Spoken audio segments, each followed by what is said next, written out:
All right, hello, football fans. Welcome to week 14 of the Scuffed Football Podcast. This is Noah. I'm Ted. We're here to cover the previous week, talk stories, scores, fantasy, gambling, the whole damn thing. Important places to start, I guess, are just getting into some full games that were pretty impactful this week. Most reasonably, the best starting point would probably be the Vikings and the Jets, just because I think they only get more interesting from there. So I thought going into this week that this was going to be a pretty interesting matchup. Obviously, the Vikings' strong point is their offense. The Jets' strong point is their defense. It turned into a pretty decent football game, but nothing really big and explosive, I guess. What'd you see this week? How much contenders do you think both of these teams are, knowing how they've played each other now? I guess, watching this game, I think it feels weird to say that, I think another statement win for the Vikings now is like the Jets, because we've seen the Jets perform well for a little bit now. Obviously we wouldn't have said that at the beginning of the season. So I think that this win for Vikings kind of really does solidify their position in the top of the top. As for the Jets, they still played well. Unfortunate that it didn't come with a win, but they still fought toe-to-toe with the Vikings, so I think that's pretty good for both of them. I don't know. We'll see how the Vikings do long-term, but I don't think the Jets are going to be Super Bowl contenders. But I think for me, this kind of cemented both teams as the best of the average teams, right? Good enough to win a playoff game, maybe, but not good enough to make a run.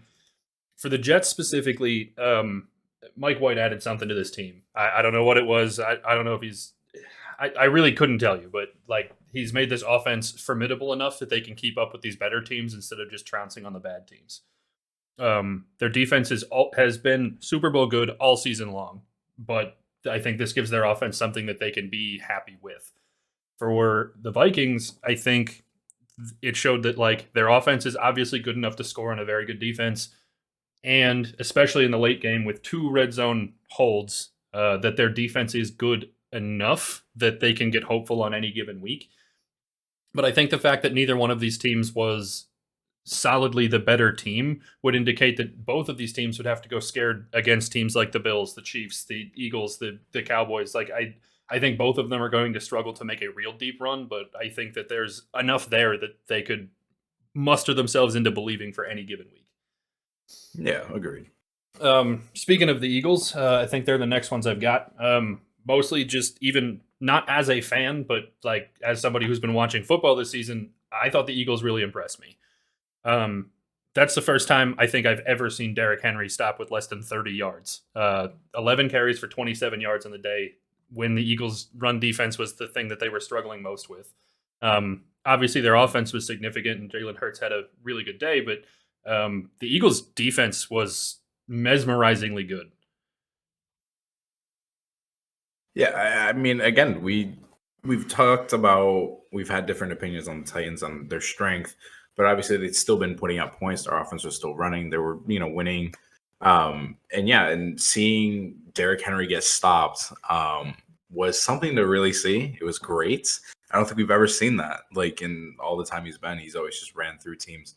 And to hold the Titans in general to 10 points was just pretty, that just speaks well to, I think, rounding out or fixing part of the problem that they've been having. Yeah, I think it's interesting because when we watched the Eagles really struggle with the Packers last week, that a lot of it was due to the fact that the Eagles were facing both kinds of defense at the same time, guessing basically whether they were going to play a pass defense or a run defense and hoping they were right. And I think obviously that gets easier against the Titans because you're much more scared of Derrick Henry than you are of Ryan Tannehill. But I do think it was significant that even though their rush defense has been way worse than their pass defense, that if they commit to the run defense, they can still stop a guy like Derrick Henry consistently all day long. The next place I want to get to is the Browns and the Texans, which I that feels like blasphemy coming out of my mouth that we'd ever want to talk about these two teams playing each other. But obviously it becomes a storyline when Deshaun Watson comes back. I didn't get to see a ton of this game, but going back, watching through, reading all of the stories, Watson was not super impressive. Their offense really, really struggled against the Texans, which is surprising for a team that's, 11-1 now. The Browns' defense, however, they all had career days. I think, if I'm not mistaken, it was 2 defensive touchdowns, a long punt return touchdown, and 2 field goals generated all of their points. Do you have any worries about the Browns with Deshaun Watson not being able to score a touchdown on offense? So again, I'm still buying into believing like where Watson was, and the player that we've seen before. I know I had committed because I wanted like see that kind of happen. Again, he hasn't played for a year and a half, so I'm not like worried entirely because it's been a while, and I understand that like after a while he'll get back to where he was, but like it takes time. Again, the playbook, everything else, and building chemistry. So I'm not worried off this one game sample, but I do believe that there's still something there. Well, I think it's like, we forecasted this a little bit. Rust from not playing in a season and a half. This is your first time actually taking like real live snaps with the first team offense in, a year and a half. Hasn't even been able to practice with the team for the last 11. I don't think that we can make to giant leaping conclusions about who he is as a player, how good he's going to be for the future. But I did think it was interesting that like he couldn't even jump out to a first drive touchdown, where the Browns have been successful with that all season. If you assume that's just a scripted offensive pattern for the first drive, like you'd think that he'd be able to step in and do that the same way if he's theoretically an upgrade in quarterback from what they've had. I just thought it was kind of notable that they couldn't put the ball in the end zone. Alternatively, the Texans, as of this last result, became the first team eliminated from the playoff contention this year. Not, I guess, that their effort has been, super impactful, but do you think they start resting starters? Do you think they go out there without a whole lot of drive? What's the rest of their season look like, and what kinds of pieces are they saving for next year? They probably, if I was thinking rest pieces, I would have, started sitting all my starters like a while ago. You're the Texans, you're not exactly putting out games. So again, I would almost assume that they've already started to maybe help develop some, rookies and such. But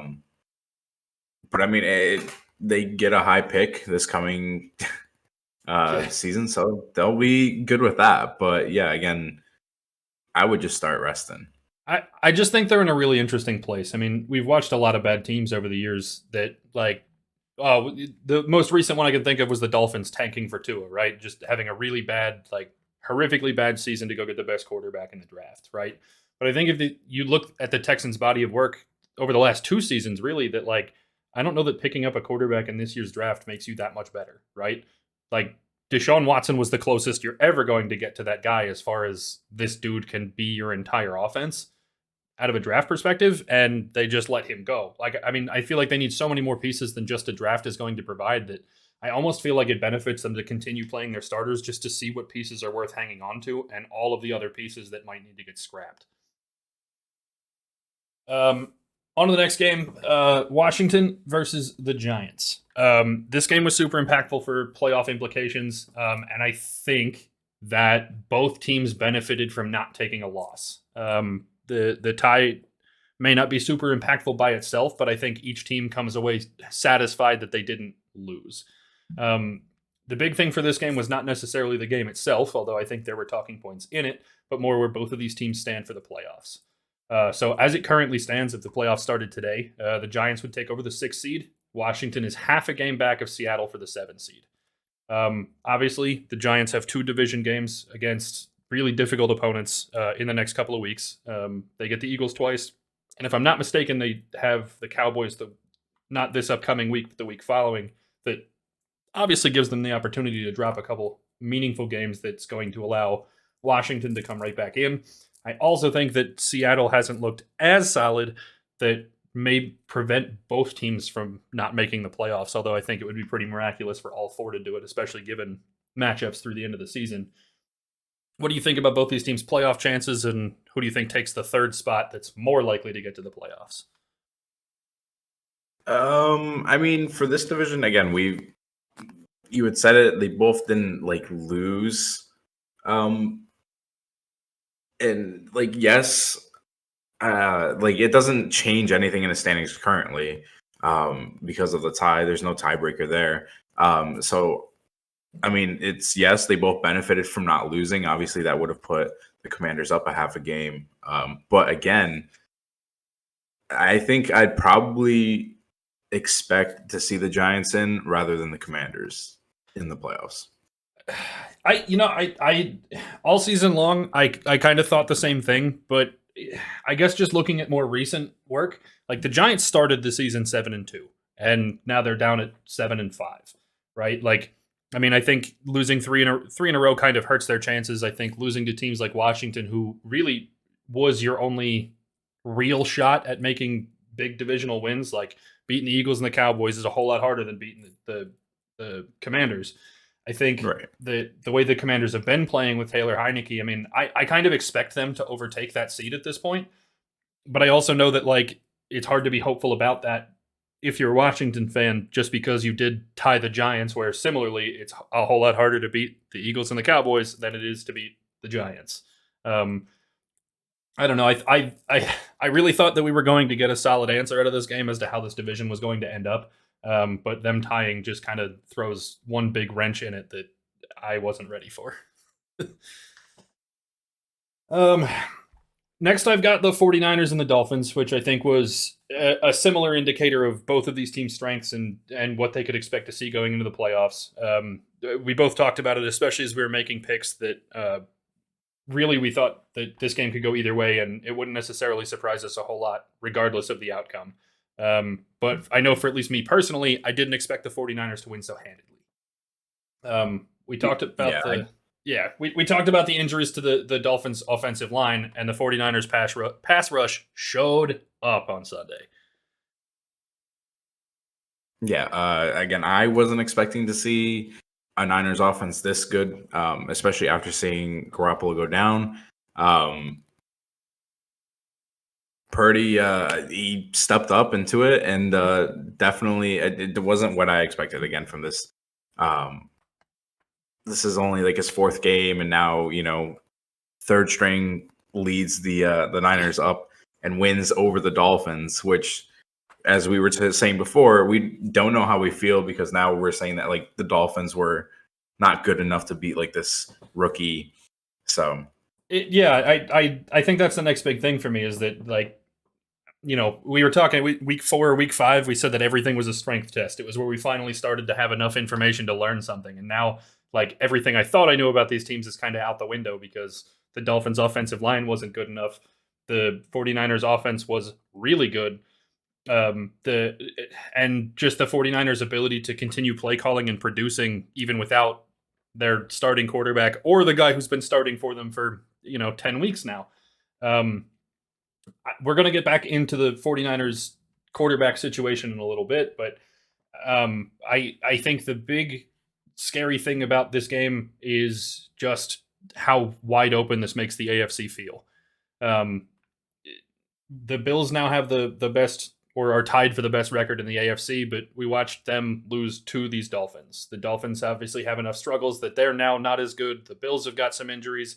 And if they're still ahead of the Chiefs, how good can we think of Kansas City? Like, I think this kind of blows the doors off the AFC just because of what we saw in this game from the Dolphins and how they're playing against the team like the 49ers, who we weren't necessarily considering one of the best teams. Last game I've got for full game coverage, at least, is the Bengals and Chiefs. Obviously, huge playoff implication. I was very surprised to see the Bengals dominate for a win. Seeing them win wasn't necessarily surprising, but it wasn't like they had to steal it. They won that game. I don't know that this is necessarily my pick for an AFC championship game because I still think both of these teams would have to get through the Bills to make that happen. But if this is a late playoff matchup, what's this game mean to you?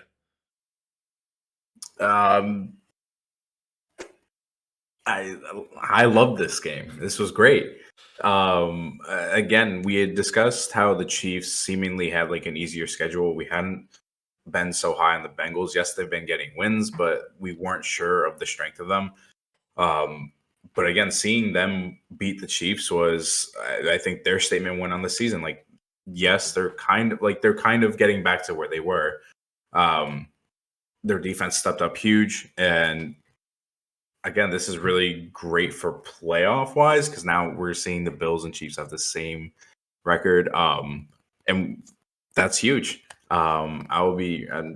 This was a good game in general. So yeah, it was a very exciting watch, and I think it definitely puts the Bengals in that conversation about realistic Super Bowl hopes, right? But I guess the impact for me is just that I don't know who I can trust in any given week. All I know is that the divisional round for the AFC is going to have some amazing football games in it. If we get, please, I am praying to all that is holy now that we get Dolphins, Bills, and Bengals, Chiefs as the two divisional games from the AFC. I will be glued to my television all weekend long. Moving on, we'll get to some quicker, smaller stuff that isn't necessarily full games. I would be remiss to not talk about the Cowboys having 33 points in the fourth quarter alone. Holy shit. First off, the Cowboys look like they're trusting Tony Pollard a lot more, which obviously is doing really good things for their offense, but they're not ignoring Ezekiel Elliott, and he's showing up in the smaller roles that he's still got, making himself worth the playing time at the very least. Dak Prescott looks really good. Their defense looks really solid. Obviously, getting a bunch of turnovers late in that game helped a lot, but holy shit, man, 33 points in a quarter.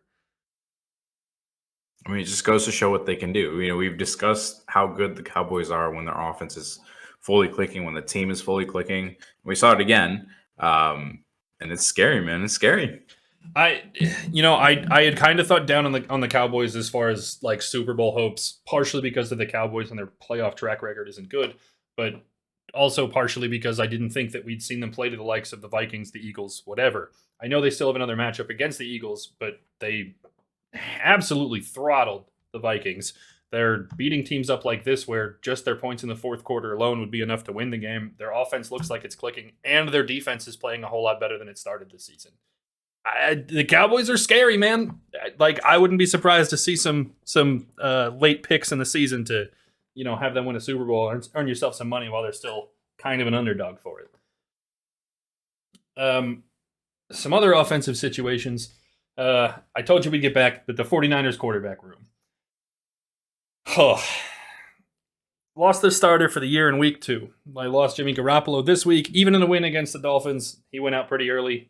Obviously, Brock Purdy showed up and had himself a decent day, but do we trust this guy to make the 49ers as good as they've been all season long?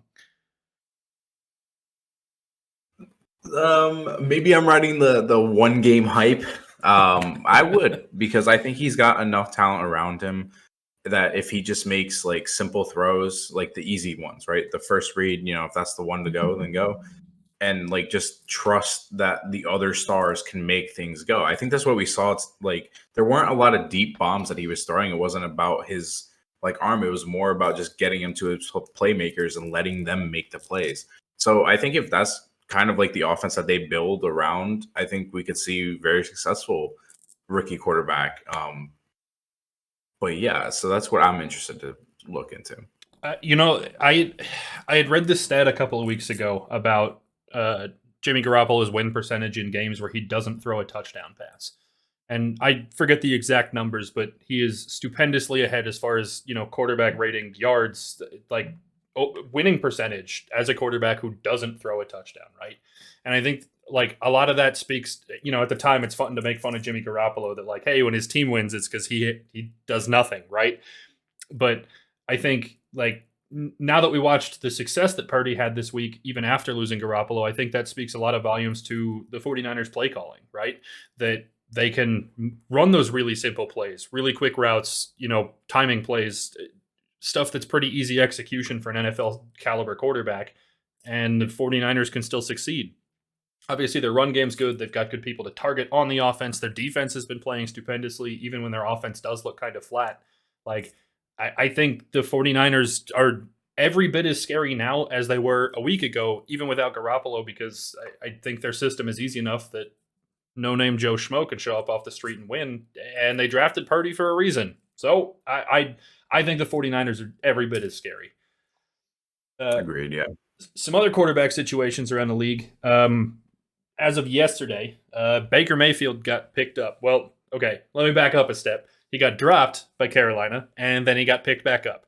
I think he ended up in a very interesting situation. I expected the 49ers to pick him up specifically because they did have an injured quarterback. What's your thoughts on Baker? The rest of his season?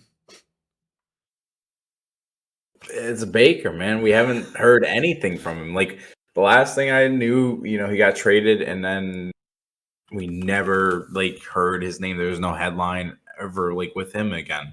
So I'm just expecting the same, to not hear about him or hear anything he does. I think he just ends up in a really interesting situation, right? I mean, obviously he's only on a 1-year deal. It's not like he's going to be the long-term future quarterback for the Rams.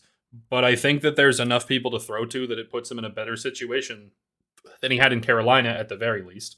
And while I don't believe by any stretch of the imagination that he is any bit near as good as Matthew Stafford, I think Baker could maybe get some playing time, maybe show that he's not completely and totally washed. I mean, shit, we almost had a situation with the Bears where Nathan Peterman was starting, and the only time that dude's ever made a headline is throwing 5 interceptions in his debut with the Raiders, right? I think Baker can show up and be better than that he can at least give himself a backup job somewhere next season. And honestly, I root for the guy. But I found it very strange that the Rams were the ones going after him at this point in time in the season. While we're on the Rams and the free agent market, Odell Beckham Jr. had his name in the news a ton this week. He had meetings. As far as I'm aware, the teams he had meetings with included the Giants, the Jets, the Bills, and the Cowboys. I did read a report yesterday that the Cowboys were concerned that he wasn't going to be able to play until mid-January, so I don't know if we see any immediate pickup. But based on the number of meetings he had this week, I think it's starting to become more and more realistic that teams are actually looking to sign him now rather than waiting for somebody else to get their hands on him. For me personally, I think the most realistic possibility for Odell to end up is wherever he gets the biggest contract, because genuinely the dude is worth it. But I think at this point in time, that leads me to believe that it's either going to be the Giants again or the Jets. What are your predictions? Where do you see Odell ending up? Again, I would love it if he would go to the Bills. But agreed, I do think he is worth the top dollar. I don't think, obviously, the Bills don't have that kind of money. I'm hoping that maybe his relationship with Vaughn can help, convince him to take a pay cut, maybe head our way. But I probably actually see a reunion. If anything, that's the most realistic one. I don't see him ever being a Jets player. But yeah. I think I was most surprised to see him take a meeting with the Giants at all. Maybe I don't remember it as fondly as I think I do, but I was really under the impression that he and the Giants did not have a very fun breakup there. Yeah. I think the money restricts a lot, right? I think that the Giants and the Jets have a whole lot more money-wise to offer, especially for such a short season where he gets a maximum of 4 or 5 games. I think that really limits what the Cowboys and the Bills would be willing to pay him for just an extra piece rather than a necessary piece. I think the Jets benefit the most, and they've got the cap space to do it. The Giants, can you name a Giants receiver that isn't injured? They obviously need him, but I feel like most realistically for me is the Jets, but I don't see him going anywhere other than the highest bidder. But we'll see how that plays out. Obviously going to talk about it because he's going. Well, the only other thing was I distinctly remember he wanted to go to a contender team. So looking at just that in general, I don't think I would put either the Giants or the Jets as contenders, and I would rather put the Bills and the Cowboys in that contender. I would rather think he would go to those two. I guess it just depends on how valuable he sees himself, right? If he sees the Giants with this kind of record and almost guaranteed playoff berth unless they completely and totally blow it, right? The Giants at least put themselves in the playoffs, and having a receiver, how much better does it make them? Jets, kind of the same idea, where their defense is Super Bowl good. They've got a quarterback who's stepping up, and with nobody to throw to, I think that a lot of that contender conversation depends on how valuable or how much he thinks he can contribute. It'll be interesting at the very least. But I am kind of happy that you brought up the Bills because I think there's a couple small talking points here on the Bills. First, I guess You mentioned Von Miller. We'll talk about his injury, most likely done for the season. He's been a huge part of their defense this year. Obviously, he's one guy. There's 11 on the field at any given time, and I think the Bills' defense did just fine this week, even after his injury. But how impactful is it? What do you think the Bills' defense success rate, I guess, looks like without him? I mean, I agreed. We did do decently. Again, it wasn't like a bad showing after Von's injury, but again, with Von, like he used to be, MVP, and then a few injuries like derailed him for a few seasons. But then like we kind of saw him coming back with the Rams, not the same, like not as good as where he was, but like still a star. And we saw it here with the Bills again. I mean, he's not like the number one star of that defense. I think that would probably be more of Matt Milano, but like he's a big piece of it. Agreed. Like he generates a lot of sacks, a lot of pressure. They don't just have anyone that can just step up into that star like defense role to replace what they lost. So that's definitely an injury that affects us. Yeah, it would scare me only because, like I mentioned last week, that the best, like the defenses that do it in the Super Bowl are the ones that can get to the quarterback with 4. And for all intents and purposes, even though he was, I don't want to say a shell of himself because I think that devalues him a lot from where he actually is, but less than his full capability before all these injuries, right? Like, even if he's not that, he's still counted for 1.5 dudes on the defensive line. Like, if you're rushing with 4, well, now you've got 4.5 because one of them was Von Miller, right? Like, I don't think that's an easy replacement. I think that makes it a whole lot harder for the Bills to just rush 4 and get to the quarterback and be that Super Bowl defense that's historically won over the past decade or so. I think it is impactful, but I think I trust the Bills defense enough that like it's not going to eliminate them from contention with just one injury, but I do think it's going to be significant enough that you can see the difference. Anyway, even with losing Von Miller, the Bills now hold the tiebreaker against the Chiefs. So with the same record, they're back in that playoff bye position in the AFC. We've mentioned it a couple of times, but obviously things change, and now they're in it rather than fighting back for it. How realistic do you think it is that they hold it, or where do you see the Chiefs' possibility of catching up and taking that bye back from the Bills? I mean, realistically, looking at schedule-wise, I 100% expect the Chiefs to regain it. I think that the Chiefs games are easier.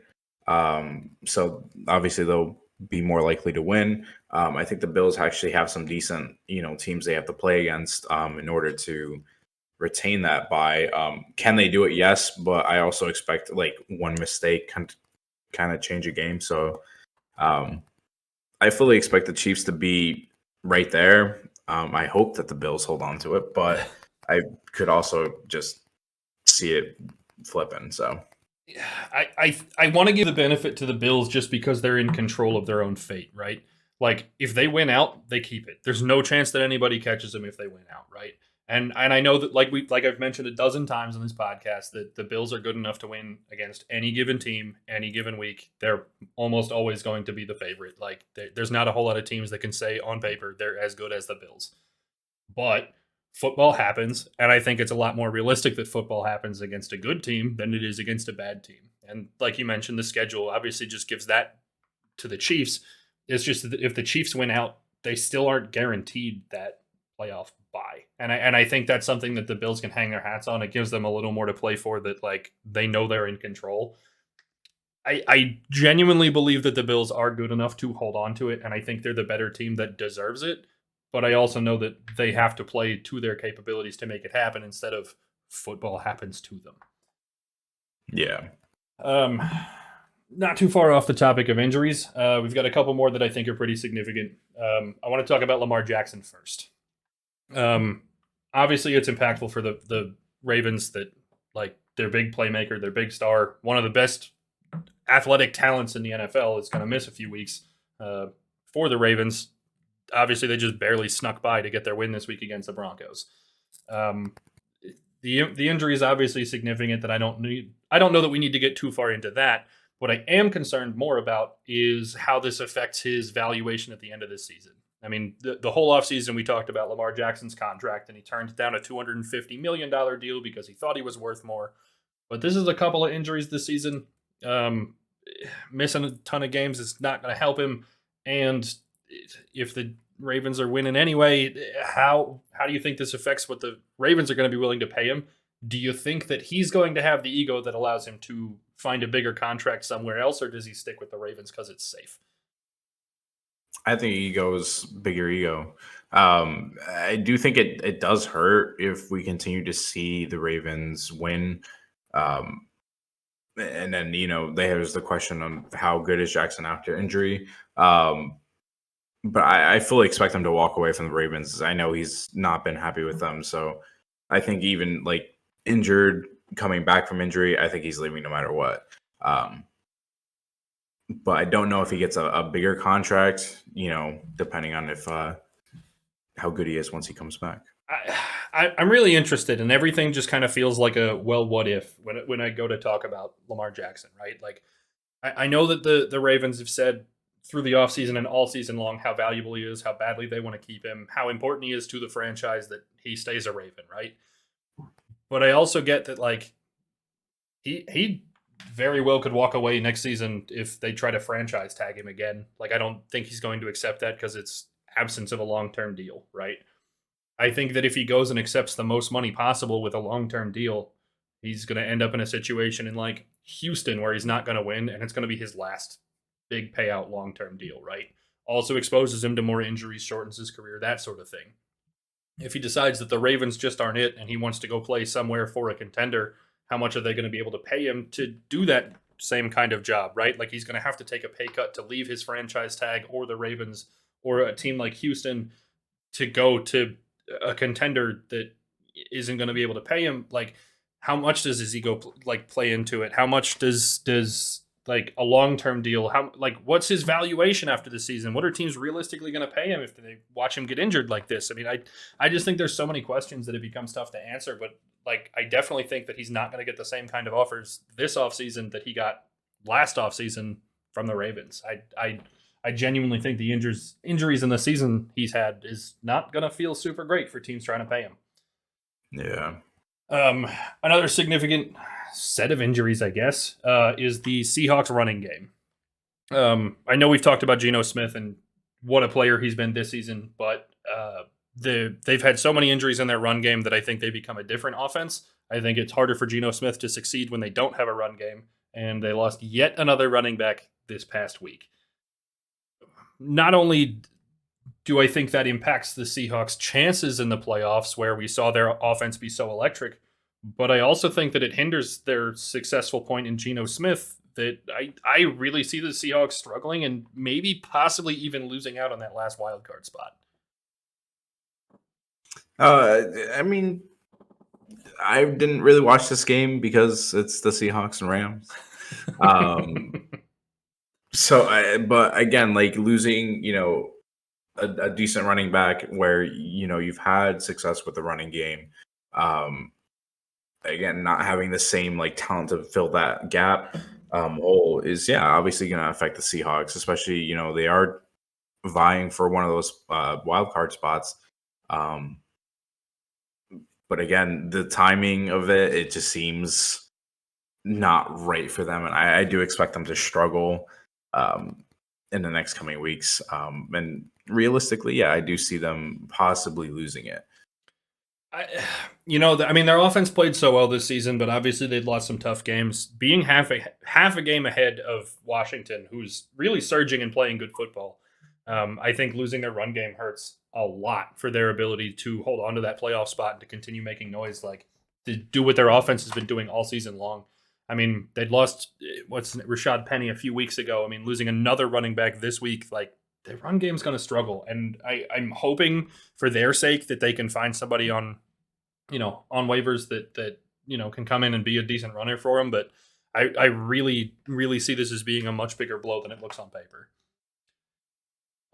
Last thing I want to get to before we change topics to fantasy is just to bring up the MVP conversation again. I think the last time we talked about it was week 9. We've had 4 or 5 weeks of football in.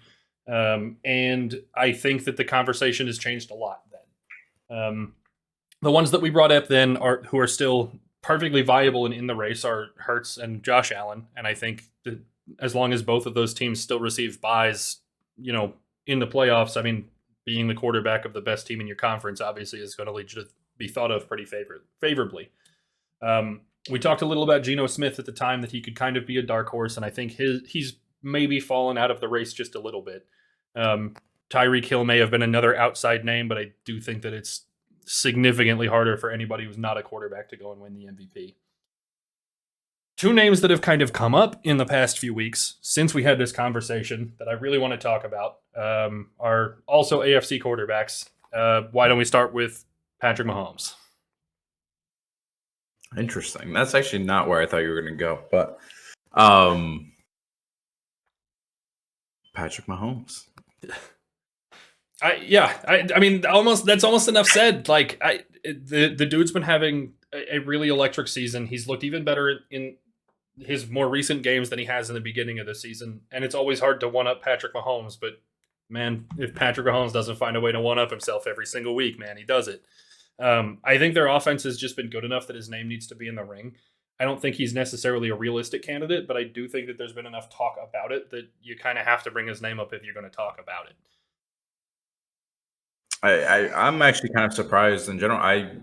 For me, I always thought Patrick Mahomes, it was like those three. And Mahomes was, I never thought he actually left that conversation. So hearing that was definitely a surprise. Like, this is the first time that I thought that now, like, maybe Josh Allen was a little bit better than Mahomes this season. This past week, seeing the Chiefs lose was great for my my ego and my confidence. And so, but definitely, I would have kept Patty Mahomes in that. You can never count the Chiefs and Patrick Mahomes out of anything. I mean, I guess you're right. I didn't think that his team was having the same success, at least the last time we had talked about it, that the Bills and the Eagles were, right? Like, I think what helps Mahomes in that conversation that makes him more of a viable candidate is that Josh Allen had a couple of down weeks and the Bills took a couple of losses. Obviously, the Eagles lost, but then there were also a couple of games where their running game carried the offense rather than Hurts himself. And I think that just makes Mahomes' consistency and continued strength to look even better in comparison to those couple of front runners. But I think the one name that has really exploded into MVP conversation, who definitely deserves some consideration, is Joe Burrow. I think that's where you were probably expecting me to go. Your mic cut out, so I actually didn't hear who you said. Shit. I said Joe Burrow. I think that he's exploded onto the conversation, and he deserves some talking about. Yeah, that's actually where, again, you had called it. Yeah, that's exactly where I thought. As soon as you said let's bring up MVP, potentials, I was like, you know what, Joe Burrow is in that conversation right now, and so here we are talking about Joe Burrow. Dude, he's been playing out of his mind. It's great. It's great to see that again. They had this slow start. I wasn't sure if it was going to be the same team we had seen last season, but really, really coming on in the past few weeks here. The more impressive part for me with Joe Burrow, I think more than the other two, he's got a lot of talent on his offense that helps him a lot, right? And I think that's not necessarily a detraction, but I think it gives him a lot more room to be successful. What's significant to me is that watching Joe Burrow, especially in the last 6 or 7 weeks, that dude's looked amazing. If you were throwing at tackling dummies, they could probably still catch it. That dude is hitting every spot. If it's supposed to go up and over the shoulder going deep, he's hitting over the shoulder going deep. Like, if it's supposed to be a short pass or a timing route, he's hitting everything. He's staying mobile enough in the pocket that he's not taking sacks. He's not turning the ball over. Man, Joe Burrow looks really, really good. I think the biggest strike against Joe Burrow, because genuinely, if the MVP was given about just caliber of play, Burrow's got it locked in if he continues half of his progress over the last 6 weeks. But I think that the only strike against Burrow comes because his team isn't as good as the Eagles, isn't as good as the Bills, isn't as good as the Chiefs, when he arguably has more weapons, or even if it's the same number of weapons, he still hasn't created that same kind of team success that factors into an MVP. Yeah. Agreed. But who knows? I mean, again, like if we talked about, the best record and being the number one team, but they're 8-4. They're only, a game behind both the Chiefs and the Bills and hold a tiebreaker over the Chiefs. So realistically, if, the Chiefs and Bills slip and the Bengals win out, we could see the Bengals suddenly have that bye and, definitely be a different story as well there. And then I think that conversation of why Burrow should be MVP kind of takes a leap because they'll be the number one seed. So that'll be interesting to see, Yeah, if they catch him, absolutely Joe Burrow for MVP, and that's all there is to it. Like I won't even put Hurts' name in there anymore if Burrow takes that bye week in the AFC. But I mean, like I said, I think the only real detraction against him is that he is still a game back of the Bills and the Chiefs. Like even if the Bills or the Bengals, are a better team than the Chiefs, like they're still behind him in the record, and an MVP. As far as that conversation in that room for giving the award goes, an MVP creates wins for their team. If he's on a better team than the Chiefs, then he would have created more wins than Mahomes. But I think that's all semantics, and I think that's more political that goes into that award than anything else. I think that wraps me up for most storylines this week. So let's transition into fantasy. The one place I'm sure you want to get to is talking about that defense you sent me this week. Holy shit. That was great. That was the best fantasy defense special teams I'll ever have again.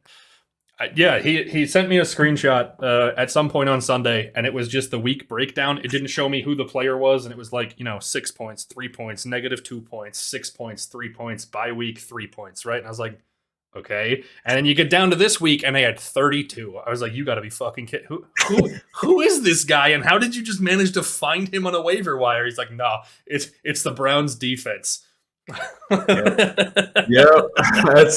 I saw like at the beginning of the week, it was like Texans matchup. I knew it was coming. I was like, my other option was like the Rams defense, and I was kind of like, you know what, why not? We'll commit to this. And next thing I knew, they scored the most for me on my entire team. Like just my defense, special teams. I was like, Eric, I'm not going to complain. I'll take the 32. All right. So I guess I have one question for you that's going to sound super selfish instead of just an overarching point. One of my leagues this week, I have Tua, who's been my starting quarterback all season long.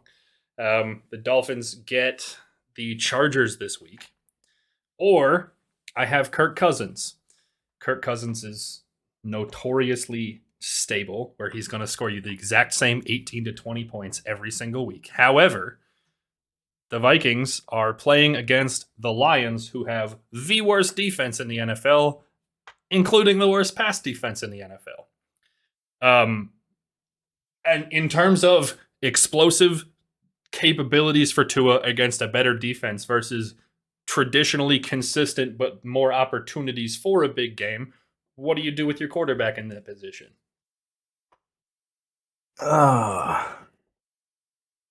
Gosh. I would go with the proven commodity. I feel like I feel like we're just between your two choices here. I feel like I trust Tua more than I would trust Kirk, just because it's still Kirk. It's the Vikings. Like as a team, they're good, but take Kirk, and it's like mediocre. So I would definitely trust Tua more.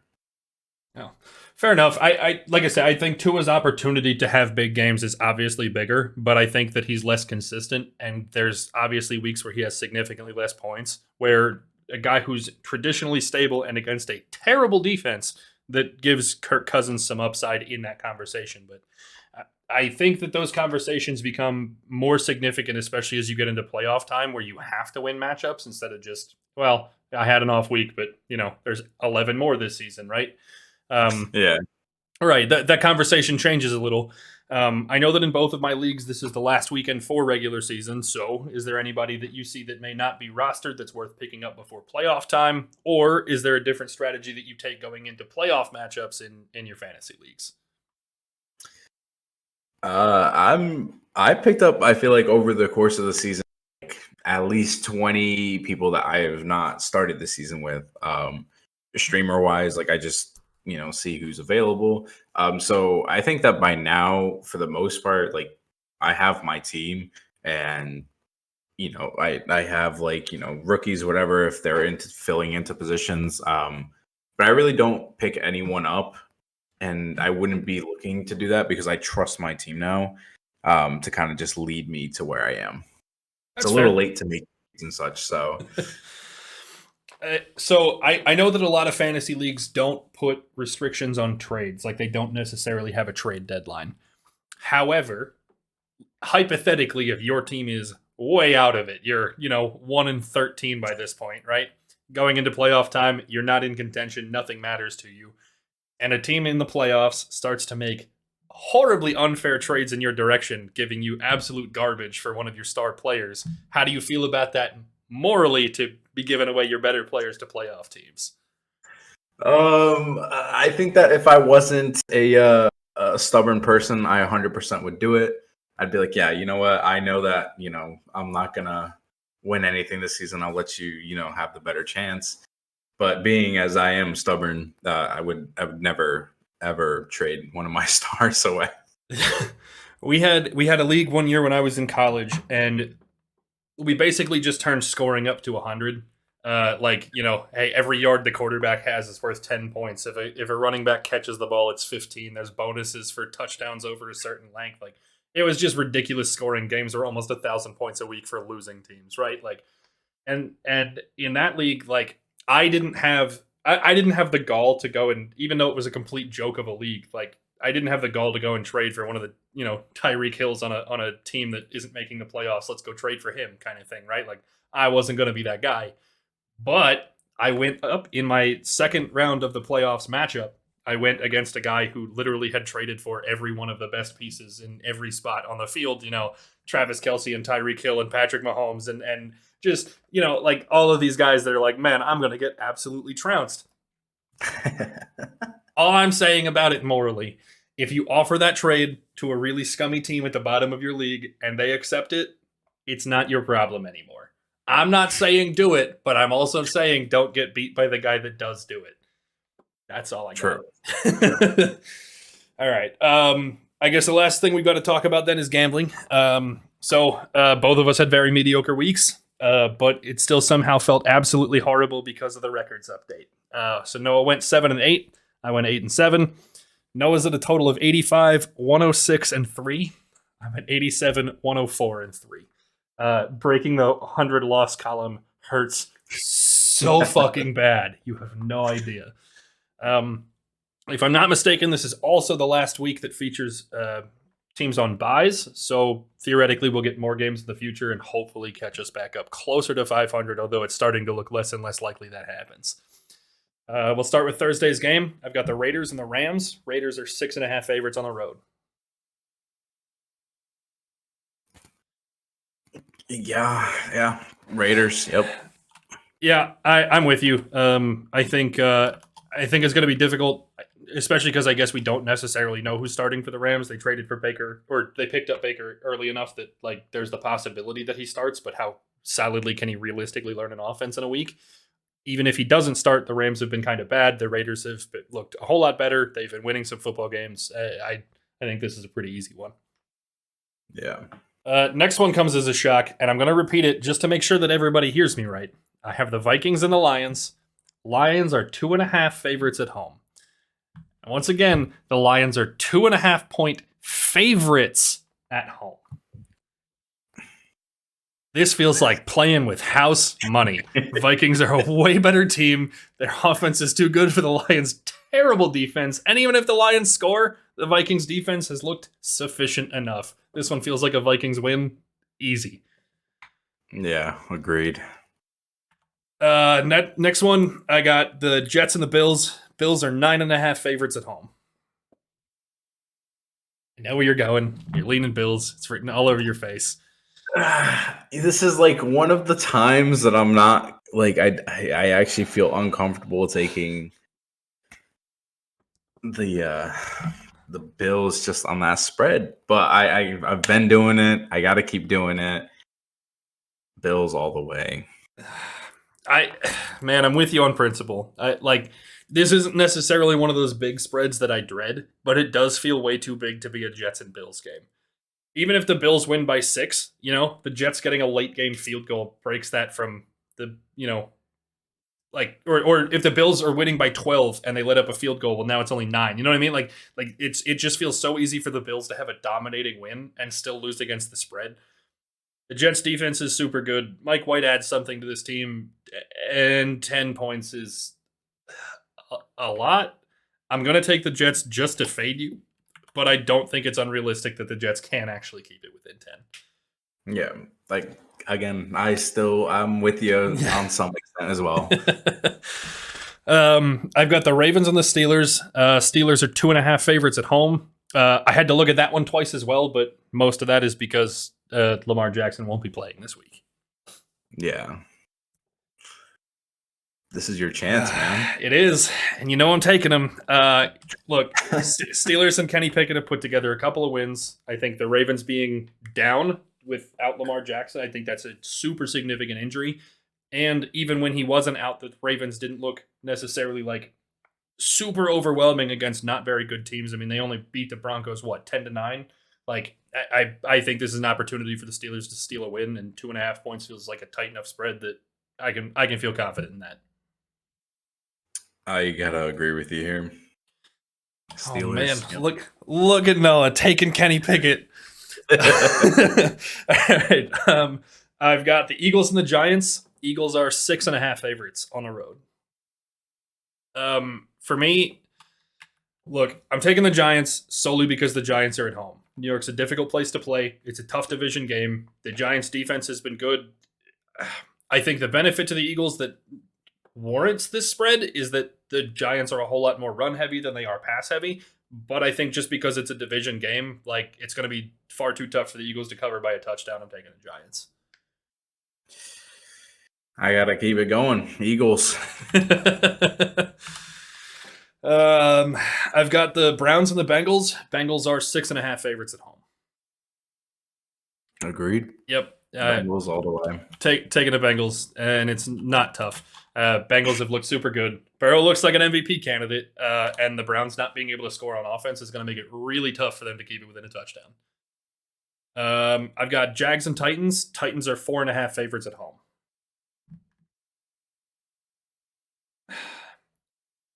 I guess this one's only tough for me because the Titans don't look super explosive. But I think a down week against the Eagles, the Jags defense has been underperforming, and they don't really necessarily score. I think I can feel okay about taking the Titans here. Yeah, I guess I got to go Titans as well. But yeah. YouTube audience, if you've ever wanted to watch me smash my skull in, this is as close as you're going to get. Texans, Cowboys. Cowboys are 16.5 favorites at home. I know you love that. It hurts. Look, Texans could probably lose this spread if the spread was 25. But gambling on the fact that the Cowboys are going to win by more than 2 scores is incredibly fucking difficult for me. I'm going to take the Cowboys, but I hate every second of making this pick. And I know the Cowboys are going to win by something dumb like 15, and I'm going to hate all of it. Yeah, I got to go Houston here, actually. Okay. I don't think they'll win, but I think they'll definitely keep it within 16. Oh, man, that spread hurts so bad. I can feel the blood vessels bursting in my brain. Now, if it was the Bills or Chiefs, I'd be with you. But Cowboys, they're just inconsistent sometimes. Fair, but man, 33 points in a quarter makes them hard to pick against. All right, I got Chiefs and Broncos. Chiefs are 9.5 favorites on the road. Yeah. I feel like you're leaning Chiefs there. Look, watching Broncos football is literally a punishment worse than death. But I will say that the Chiefs' offense hasn't been as explosive this season as it has been in the previous seasons. Like, their offense is still very good. Top 3 in the league easily, don't get me wrong. But the Broncos' defense is so much better than any other defense in the league as far as limiting scoring. The Broncos always keep it close. Even though the Broncos are losing week after week after week, they're not losing by 10 points anywhere. I don't think the Chiefs are good enough to cover this spread. I hate myself for saying that I'm taking the Broncos ever, but I'm taking the Broncos with 9.5. Guess we'll see. I've got the Panthers at the Seahawks. Seahawks are 3.5 favorites. I feel like that's pretty fair. I'd go Seahawks. Yeah, I'm with you. This game kind of just draws itself up to me as another who cares. I think the Seahawks have better scoring potential. The Panthers aren't as good. I just feel like I just have to take the Seahawks there. Like, I don't really get a lot of choice. I've got Bucks 49ers. Niners are 3.5 favorites at home. The struggle for me here is not knowing what you get out of the 49ers at quarterback. But like I mentioned earlier, like, I think that the way that they work their play calling, I think the traditional path that their offense takes to really easy plays, not a whole lot of complication. Quarterback doesn't need to throw long touchdowns to win a football game. And just genuinely how bad the Buccaneers have been, I think it would be insulting to not take the Niners here. Yeah, I got to go just all the way Niners here. Sunday night, I've got the Dolphins at the Chargers. Dolphins are 3-point favorites on the road. This becomes tough because of the way that I watched the Dolphins play this week. Those offensive line injuries were obviously a struggle, but I don't think that the Chargers defense is nearly as good as the Niners.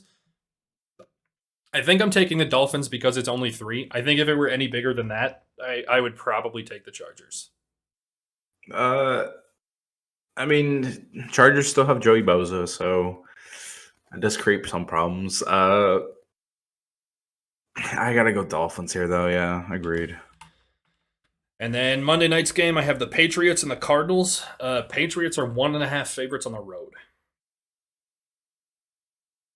This one kind of surprised me a little bit. I feel like we didn't see a whole lot out of the Patriots' defense against the Bills, and the Patriots' defense has been what's kept them in or have them winning games all season long. I think the Cardinals have enough offensive prowess that they can easily separate this game by 2 points or more. Well, actually, they're the underdogs. They're getting points. Yeah, Cardinals easy. What am I doing? Yeah, Cardinals. Now that I'm reading that one again, I was like, wait a second. No, the Cardinals should be the favorites here. All right, but I think that wraps us up. Like I said, we're going to try and get back to 500 this season, but starting to look less and less likely. We'll see. As always, lines are provided by FanDuel as of Wednesday afternoon. They are subject to change by game time. Please gamble responsibly. Remember that we're not providing gambling advice, solely providing our picks. If your loved one has a gambling problem, please call 1-800-GAMBLER. I think for this week, that's going to wrap us up. Only a few more weeks to go until we get into playoff time. With that, we will see you guys next week.